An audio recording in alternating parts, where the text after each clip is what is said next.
Hello my dear competitive viewers, ఈరోజు మనము 7th class సైన్స్లో ఉన్నటువంటి సెకండ్ లెసన్ ఆమ్లాలు క్షారాల్లో ముఖ్యమైనటువంటి ఎంసీక్యూస్ మల్టిపుల్ చాయిస్ క్వశ్చన్స్ను ప్రాక్టీస్ చేద్దాం.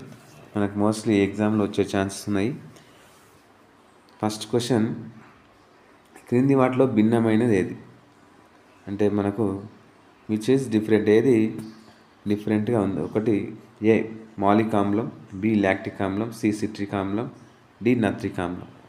చూసినట్లయితే మనకు ఆన్సర్ అనేది నత్రిక్ ఆమ్లం. ఎందుకంటే ఈ మూడు కూడా ఇవి సహజ ఆమ్లాలు.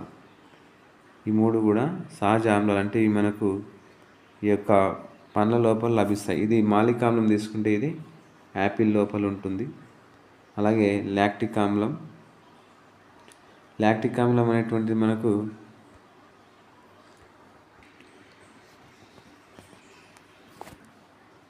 ఇది మాలిక్ ఆమ్లం అనేది యాపిల్ లోపల ఉంటుంది. అలాగే లాక్టిక్ ఆమ్లం అనేటువంటిది మనకు ఈ యొక్క పెరుగు కాడు లోపల ఉంటుంది. అలాగే సిట్రిక్ ఆమ్లం అనేటువంటిది మనకు ఉసిరి కానీ నిమ్మ లాంటి పదార్థాలు లభిస్తుంది. ఇవి సహజ ఆమ్లాలు. ఈ ఒక్కటి డి మాత్రం ఇది కెమికల్ అంటే రసాయనిక ఆమ్లాలు కాబట్టి ఇవి కృత్రిమ ఆమ్లాలు కాబట్టి ఆన్సర్ అనేది డి. ఇక్కడ ఎక్స్ప్లెనేషన్ చూసినట్లయితే నత్రిక్ ఆమ్లం రసాయనిక ఆమ్లం, మిగతావన్నీ సహజ ఆమ్లం కావున సమాధానం డి. సెకండ్ క్వశ్చన్, చీమ కుట్టిన చోట ఏ ఆమ్లాన్ని విడుదల చేయడం వల్ల మనకు మంటగా అలాగే నొప్పిగా ఉంటుంది? ఏ ఆమ్లాన్ని విడుదల చేయడం వల్ల? ఏ లాక్టిక్ ఆమ్లం, బి ఫార్మిక్ ఆమ్లం, సి మాలిక్ ఆమ్లం, డి స్టేరిక్ ఆమ్లం. మనం చూసినట్లయితే చీమ కుట్టిన చోట ఈ ఫార్మిక్ ఆమ్లాన్ని విడుదల చేయడం వల్ల మనకు నొప్పిగా ఉంటుంది కాబట్టి అది ఫార్మిక్ ఆమ్లం విడుదల చేస్తుంది. ఒకవేళ నొప్పి తగ్గడానికి మనము ఇది ఆమ్లం కాబట్టి బేస్ అంటే క్షారాన్ని కనుక పూసినట్లయితే అది తగ్గిపోతుంది. పొటాషియం హైడ్రాక్సైడ్ లాంటి ఒక క్షారాన్ని కనుక మనం పూసినట్లయితే అది నొప్పి అనేది తగ్గిపోతుంది. చీమ కుట్టిన చోట ఫార్మిక్ ఆమ్లం విడుదల చేయడం వల్ల నొప్పిగా అనిపిస్తుంది కావున ఆన్సర్ అనేది బి సరైన సమాధానం. నెక్స్ట్ థర్డ్ క్వశ్చన్ చూసినట్లయితే మూడోది, సందర్భం 1, అన్ని తటస్థ ద్రావణాలు లవణ ద్రావణాలు కావు. సందర్భం 2, తటస్థ లవణాలు ఎరుపు మరియు నీలి లిట్మస్ రంగుల్లో ఎలాంటి మార్పు? ఓకే, చూడండి ఇక్కడ మనకి సందర్భం 1, అన్ని తటస్థ ద్రావణాలు లవణ ద్రావణాలు కావు. సందర్భం 2, తటస్థ లవణాలు ఎరుపు మరియు నీలి లిట్మస్ రంగుల్లో ఎలాంటి మార్పును కలిగించవు. ఆప్షన్స్లో ఏ సందర్భం 1 సత్యము, సందర్భం 2 అసత్యము. ఆప్షన్ బిలో సందర్భము 1 అసత్యము, సందర్భం 2 సత్యము. సి సందర్భం 1 సత్యము, సందర్భం 2 సత్యము. డి సందర్భం 1 సత్యము, సందర్భం 2 అసత్యం అని ఇచ్చిండు. ఇక్కడ ఫస్ట్ చూసినట్లయితే అన్ని తటస్థ ద్రావణాలు లవణ ద్రావణాలు కావు. ఎస్, ఇది కరెక్టే. తటస్థ లవణాలు ఎరుపు మరియు నీలి లిట్మస్ రంగులు ఎలాంటి మార్పును కలిగించవు. ఇది కూడా కరెక్టే. ఇంకా న్యూట్రల్ కాబట్టి అవి నీలి లిట్మస్ మరియు ఎరుపు లిట్మస్లో రంగును మార్చవు. కాబట్టి ఆన్సర్ అనేది 2 కరెక్ట్. కాబట్టి సందర్భం 1 మరియు సందర్భం 2 సరి అయినది కాబట్టి ఆప్షన్లో సి అనేది సరి అయిన సమాధానము. ఇట్లా ఎక్స్ప్లెనేషన్ వివరణ చూస్తే అన్ని తటస్థ ద్రావణాలు లవణ ద్రావణాలు కావు. ఉదాహరణకు చక్కెర అండ్ స్టార్చ్ ఉన్నాయి. ఇవి తటస్థ స్వభావం కలవి కానీ లవణాలు కాదు. అలాగే కొన్ని లవణాలు ఎరుపు నీలి లిట్మస్ల రంగులో ఎలాంటి మార్పును కలిగించవు కాబట్టి వీటిని తటస్థ లవణాలు అంటారు. కావున సమాధానం సి అనేది సరి అయినది.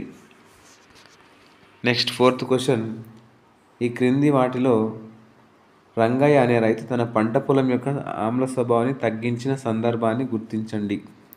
అంటే రంగయ్య అనే రైతు తన పొలంలో ఆమ్ల స్వభావాన్ని తగ్గించిన సందర్భం ఏంటిది? ఏ కాల్షియం హైడ్రాక్సైడ్ చల్లడం ద్వారా, బి రసాయనిక ఎరువులను చల్లడం ద్వారా, సి హైడ్రోక్లోరిక్ ఆమ్లం పిచికారీ చేయడం ద్వారా, డి సోడియం క్లోరైడ్ను చల్లడం ద్వారా.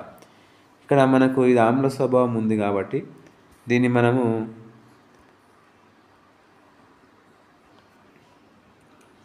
ఇక్కడ ఆమ్ల స్వభావం ఉంది కాబట్టి మనకు దీన్ని తగ్గించాలంటే మనకు క్షారాన్ని మనము కలపవలసి ఉంటుంది. క్షారము అనేది కలపాలి. అప్పుడు క్షారాన్ని కనుక క్షార ఎరువులను వేసినట్లయితే మనకు అది తటస్థం వస్తుంది. ఇక్కడ చూస్తే కాల్షియం హైడ్రాక్సైడ్ చల్లడం, రసాయనిక ఎరువులను చల్లడం, హైడ్రోక్లోరిక్ ఆమ్లం చల్లడం, సోడియం క్లోరైడ్ చల్లడం. ఇక్కడ కాల్షియం హైడ్రాక్సైడ్ అనేటువంటిది క్షారం కాబట్టి దీన్ని చల్లినట్లయితే మనకు అదే ఆమ్ల స్వభావాన్ని తగ్గించవచ్చు. అలాగే రసాయనిక ఎరువులు ఆల్రెడీ రసాయనిక ఎరువులు వాడుతున్నాం. హైడ్రోక్లోరిక్ ఆమ్లం అనేది ఇది కూడా ఒక ఆమ్లం కాబట్టి ఇది రాంగ్. నెక్స్ట్ సోడియం క్లోరైడ్ ఇది ఒక తటస్థమైనటువంటిది కాబట్టి ఇది కూడా రాంగ్. కాబట్టి ఆన్సర్ అనేది కాల్షియం హైడ్రాక్సైడ్ చల్లడం ద్వారా మనకు ఆమ్ల స్వభావాన్ని తగ్గించవచ్చు. నెక్స్ట్ వివరణ చూసినట్లయితే రసాయనిక ఎరువులు ఉపయోగించడం వల్ల పంట పొలాల ఆమ్ల స్వభావం మారుతుంది. కావున దీన్ని తగ్గించడానికి కాల్షియం హైడ్రాక్సైడ్ అనే పదార్థాన్ని వాడతారు. అందువల్ల ఏ సమాధానం సరి అయినది. నెక్స్ట్ పసుపు పూసిన కాగితంపై నిమ్మరసము అలాగే వంట సోడా నిమ్మరసం వంట సోడా ద్రావణాలను వేరువేరుగా వేసినప్పుడు ఏ రంగులను గమనించారు?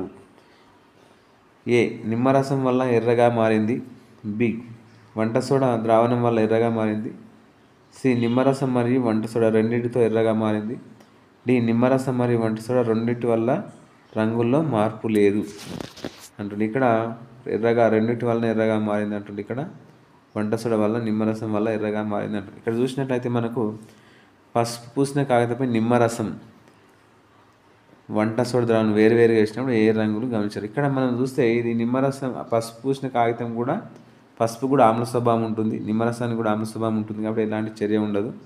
అలాగే వంట సోడా ద్రావణాలను వంట సోడా కూడా వేసినట్లయితే ఇది దీనికి క్షార స్వభావం ఉంటుంది కాబట్టి ఇది ఎర్రగా మారుస్తుంది. కాబట్టి వంట సోడా ద్రావణం వల్ల ఎర్రగా మారుతుంది. ఆప్షన్ అనేది బి ఆప్షన్ అనేది కరెక్ట్. వివరణ వంట సోడాకు క్షార స్వభావం ఉంటుంది కావున పసుపు పూసిన కాగితం వేసినప్పుడు ఎర్రగా మారుతుంది, కానీ నిమ్మరసం వేసినప్పుడు ఎలాంటి మార్పు చూపదు. 6th క్వశ్చన్ విహాన్ మరియు సంవృతల మధ్య సంభాషణను పరిశీలించండి. విహాన్ కార్బనిక్ ఆమ్లం, సల్ఫ్యూరిక్ ఆమ్లం, నత్రిక్ ఆమ్లం వర్షపు నీటిలో కలిసిపోయి మరియు ఆమ్ల వర్షంగా కురుస్తాయి. సంవృత ఆమ్ల వర్షాలు భవనాలు, స్మారక కట్టడాలకు హాని చేస్తాయి. ఇట్లా రెండు సందర్భాలు ఇచ్చిన ఇద్దరు మాట్లాడుకున్నట్లు మధ్యలో సంభాషణలు.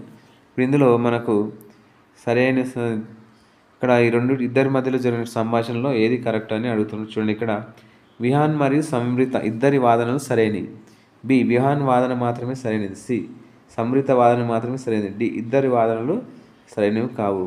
ఇక్కడ ఆన్సర్ అనేటువంటిది ఏ కరెక్ట్, ఎందుకంటే ఇద్దరి వాదనలు సరైనవి. కార్బనిక్ ఆమ్లం, సల్ఫ్యూరిక్ ఆమ్లం, నత్రిక్ ఆమ్లం ఈ వర్షపు నీటిలో కలిసి మనకు అవి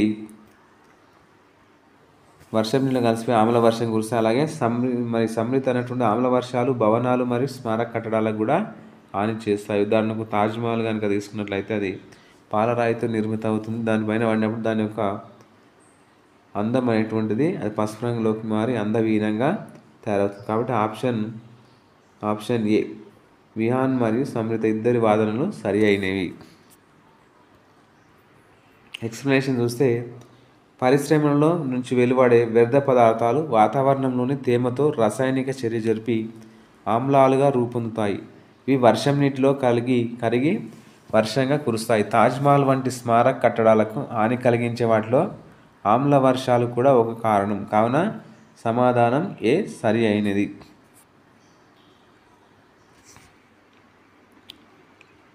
నెక్స్ట్ క్వశ్చన్, ఈ క్రింది వానిలో భిన్నమైనది ఏది?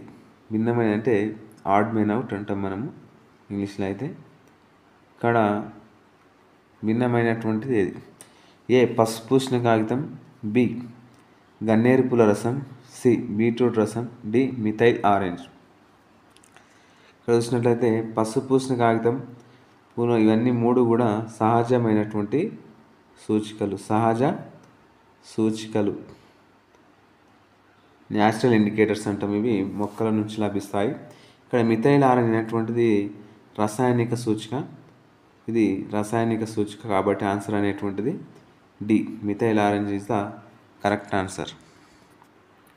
ఎక్స్ప్లెనేషన్ చూసినట్లయితే మిథైల్ ఆరెంజ్ రసాయన సూచిక, మిగతాయి సహజ సూచికలు కావున సమాధానం డి సరి అయినది. నెక్స్ట్ 8th క్వశ్చన్, ఈ క్రింది వానిలో దేనిని గుర్తించుటకు సూచికలు ఉపయోగపడతాయి? ఏ ఆమ్లాలు, బి క్షారాలు, సి తటస్థ పదార్థాలు, డి అన్ని.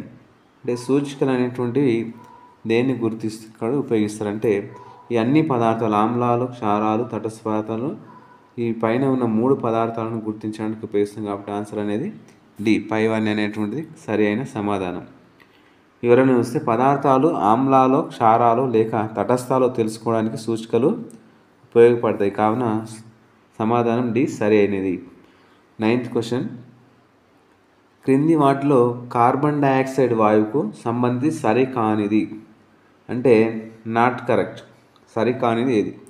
ఏ సున్నపు నీటిని పాల వలె మారుస్తుంది, బి మంటలను ఆర్పివేయును, సి పరిశ్రమల్లో నుండి వెలువడే వ్యర్థ పదార్థాలు ఇదొకటి, డి టప్ అనే శబ్దంతో మండుతుంది. ఇక్కడ చూసినట్లయితే మనకు కార్బన్ డయాక్సైడ్ సున్నపు నీటిని పాల వలె మారుస్తుంది కాబట్టి కరెక్ట్. అలాగే మంటలను ఆర్పివేయును ఇది కూడా కరెక్టే. పరిశ్రమ నుంచి వెలువడే పదార్థాలు కూడా మనకు కార్బన్ డయాక్సైడ్ ఉంటుంది కాబట్టి ఈ 3 కరెక్టే. ఇది టప్ అనే శబ్దంతో ఈ మండుతుంది అనేది ఇది సరికానిది. ఇది మనకు టప్ అనే శబ్దంతో మండేటటువంటి వాయువు అంటే హైడ్రోజన్ H2 అనేటువంటి వాయువు టప్ అనే శబ్దంతో మండుతుంది కాబట్టి ఆన్సర్ అనేది డి.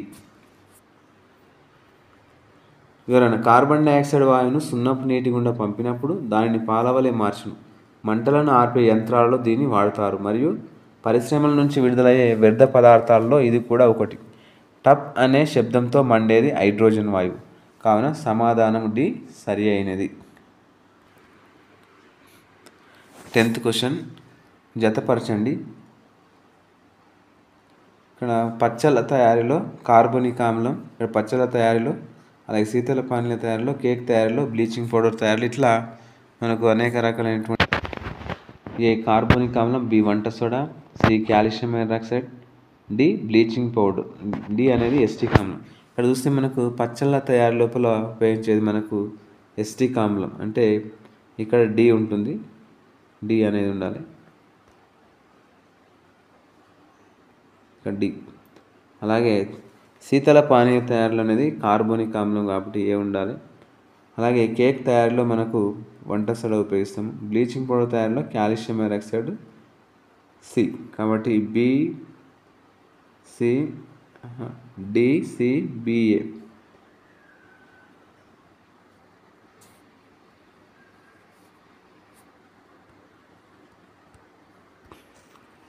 టెన్త్ క్వశ్చన్, జతపరచండి. 1 పచ్చళ్ళ తయారీలో, 2 శీతల పానీయాల తయారీలో, 3 కేక్ తయారీలో, 4 బ్లీచింగ్ పౌడర్ తయారీలో. ఇక్కడ చూస్తే మనకు ఏ కార్బోనిక్ ఆమ్లం, బి వంట soda, C calcium hydroxide, D acetic ఆమ్లం. ఇక్కడ మనకు జతపరచుడు ఇచ్చిండు. పచ్చళ్ళ తయారీలో చూస్తే మనకు ఎస్టిక్ ఆమ్లాన్ని వాడతారు కాబట్టి ఇక్కడ 1కు డి. అలాగే శీతల పానీయాల తయారీలో మనకు కార్బోనిక్ ఆమ్లం వాడతాం కాబట్టి 2కు ఏ. కేక్ తయారీలో వంట సోడా ఉపయోగిస్తాం కాబట్టి 3కి బి. అండ్ బ్లీచింగ్ పౌడర్ తయారీలో కాల్షియం హైడ్రాక్సైడ్ ఉపయోగిస్తాం కాబట్టి 4కు C. So DABC is the correct answer. మన ఆప్షన్లో చూసినట్లయితే ఫస్ట్ డి చూడండి, డి ఓకే, ఇది డిఏబిసి. డిఏబిసి అనేది మనకు ఇక్కడ ఉంది కాబట్టి DABC is the correct answer.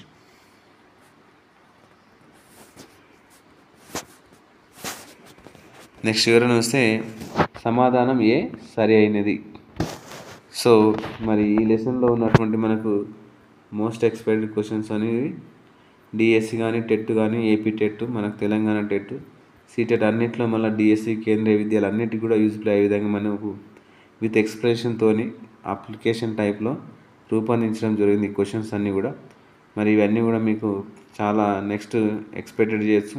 మరిన్ని ఎంసీక్యూస్ చేయడానికి మరి సైన్స్ లోపల మీరు మరి ప్రోత్సహించడానికి మీ యొక్క వీడియోను లైక్ చేయండి, షేర్ చేయండి, మీ ఫ్రెండ్స్కు షేర్ చేసి కామెంట్ చేయండి. మరి నెక్స్ట్ మళ్ళీ మరొక వీడియోలో మళ్ళీ కలుసుకుందాం. All the best.